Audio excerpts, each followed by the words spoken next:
I don't like to spread negativity or say anything bad about anyone. And so I hope that you take what I say today with a grain of salt. I'm simply sharing my experiences and opening up a space for curiosity, an invitation for us to think about business differently. Because after all, what is the point of having a business if we can't be empowered to decide what is the outcome of success that is true for us? If we are living by a definition that is dictated by other people, then our business is no longer ours, is it? So just to backtrack a little bit, I recently spent $5,000 and plane ticket and accommodation to fly across the country to go to this business event. And it was all about growing your business, which everybody wants. And these were viral marketers that had incredibly valuable free content.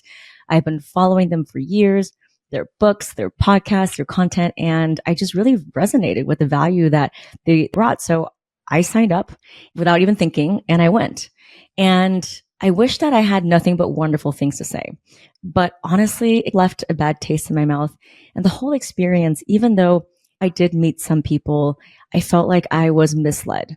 And so I'll preface this by saying that on my healing journey and on my journey of building my business and also deconstructing what success means for me, this year has been a tremendous year of shifts for all of us.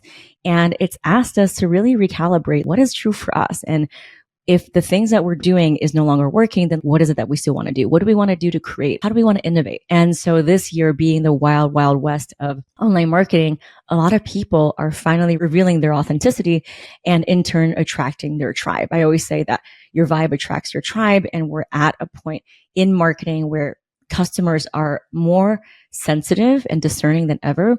And the templates that have been used by the same 5 or 6 marketing bros are just no longer working anymore. And so we're seeing a lot of nuances in marketing. And I think that's a good thing. So I went and immediately I looked around the room and I was probably one of 10 women in a sea of over 120 white men.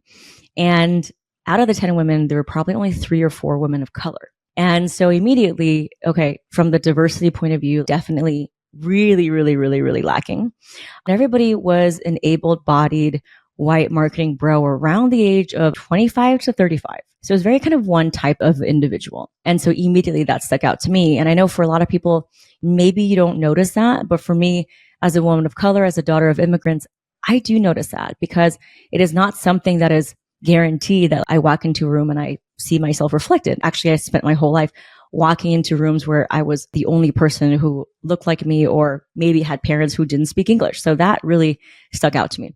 The second thing was that the whole event was really around getting your business to be sold. And so even though for me, I wanted to grow my business, it wasn't immediately clear that the event was all catering towards getting your business sold and acquired by, let's say, a bigger company or a private equity group. And it was all about figuring out the valuation of your company. And I realized that the reason why they did this is because at the end of every single day, it was a live sales funnel trying to upsell you to their $20,000 event, which basically would try to help you increase your valuation multiple, which is what you could be acquired for. And so they did it very strategically in a very direct and high pressure way where at the end of each day's session, it was about calculating, okay, well, here's where you are now. If you join this event and if you get the upsell, you will be able to 3, 4, 5 times that multiple. And then at some point we had 5 guys with clipboards walking into the room, literally signing you up, going up to you in a very direct way. And I just wasn't used to that live pressured sales tactics. It was just every single day. That was literally the point of it. I also felt a little bit misled because on the original sales call where the guy took my credit card, which I also thought was very aggressive too. I should have known then because I really didn't get a lot of information about what this was going to be about. So there wasn't an agenda. There wasn't a breakdown of what was going to happen. It was like, okay, here's this event. Here's who you're going to hear from. Topics we'll cover. But it wasn't really like a breakdown of how many minutes do we get with each person or how many people are going to be in the room with me. And I actually was told that there was going to be X number of people. And there were actually more than double the amount of people that they told me on the phone there would be there. So what does that mean? It just means that there was less individualized attention for when we did have those breakout rooms, which for most people was the most valuable part of it because you got to ask questions.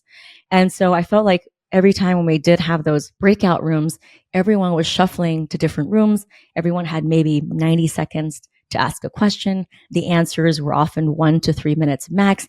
And there's no way that you can understand the nuance or context of a person's situation in those few seconds.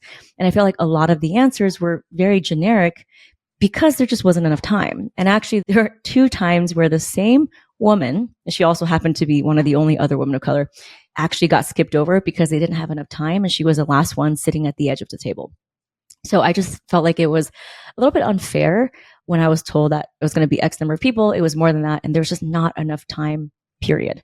I also felt like there was a level of exclusivity that they built to make the sales funnel very attractive. So I'll give you an example. If you didn't buy the upsell for $20,000, then you couldn't step into a certain area of the room that it was the lunchroom. And I'll never forget, at the end of the day, I wanted to get a bottle of water before we left because it was really, really hot. And there was, I kid you not, a velvet rope set up where the lunch area was because they had turned that into a VIP cocktail hour for the people who had special wristbands who decided to upgrade. And so I wasn't allowed in the area to get any water. And so I just thought that was really funny. And I also actually sat next to 2 men, nice guys, but at some point they were talking about how they were so relieved that after they had kids, they told their wives to stay at home so that somebody can take care of the mess. And they're like, yeah, bro, after we had our second, I was like, no, you're staying at home. And there's nothing wrong with that if it's a consensual decision between a couple, but somehow it just sounded strange. It landed weird. And so for all of those reasons, it made me realize there's always going to be that old guard of marketing where more is better and more at all costs and growth and numbers and the loudest person in the room wins.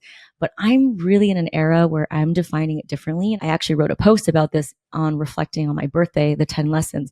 One of the things I've learned is that it actually can feel really rich to make less top line revenue because a lot of the people who are making 7, 8 figures, they actually get to keep very little of it for themselves. And they are doing this at the expense of their relationships, the expense of showing up for family, for themselves, for health. And so this grow and scale and make money at all costs paradigm that everybody, I guess, subscribe to who sign up for the workshop is just something that I no longer believe in anymore. And I was reflecting on it. And I think there's nothing inherently wrong about what they did for that audience. But for people who want to have a more nuanced definition of value, which is not just an external measure of a number, whether it's revenue or profit, but how do you measure the impact that you create? Or how do you measure the expansiveness you make someone feel because you make them feel seen? Or how do you measure the moments that you get back with your family? Or how do you measure the amount of healing that you've done because you finally realize through your business all of the generational stuff that you're here to unravel, whether it's money trauma or self-worthiness trauma or imposter syndrome. So all of those things are valuable, if not more valuable, but because it's not a part of this very linear, logical, capitalist paradigm that we subscribe to, which has to be quantified and measured and KPIs, all of a sudden it just is no longer valuable. There was no space for us to recognize that. So it's just a reminder that there's a tribe for everyone. But I do think that this kind of extreme capitalism of one size fits all marketing, that more is better and the more revenue you make, the more successful you are. It's just not something that I want to subscribe to. And I think people are waking up to that, at least the people in my community. The more people that I talk to, the more they say, I'm really happy that you actually got on a call with me or that you're willing to help me out, even though I haven't technically joined your program, or that the CEO would show up. And I think that we just need to bring humanity back to marketing. And for me to record this episode is not to say that these people did anything bad. They still create a lot of value. I've learned a lot from them, but I just feel like it's time. It's time to have a more nuanced definition of what growth means, because there's so many flavors and contours of growth that cannot be measured in a direct way. So I invite you to also think about your business and the people that you follow, whose books that you read, and the people that you go to see on stages. Is their marketing or capitalism or success definition something that truly aligns with you, or are you just blindly following it like we all have because that's just what we've been told? And so that was really a good reminder for me after the event of the things that I wanted to follow and give my attention to, and the spaces that I am currently creating, which is very different the space that they were creating. And to realize that even though having more revenue every single year is not the goal, it doesn't mean that there's no growth or that there's no richness. In fact, there's so much richness and abundance. So hopefully you can give yourself that permission too. If maybe you see your numbers going up and down, but that there's still so much growth and progress in other ways. And it doesn't mean that you're somehow failed or that you've plateaued or that you're somehow not doing great. So that's just a little reminder. And thank you so much for letting me share my experiences with you.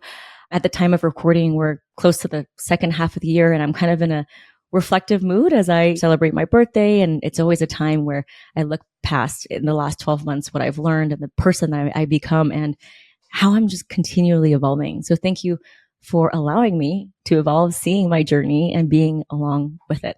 If you know any others who also can resonate with this message, please tell them about this podcast. It's the only way that this podcast gets out. And just tell them to search for Small Business PR and to subscribe, like, and rate this podcast so that we can get it out to more people. Thank you so much.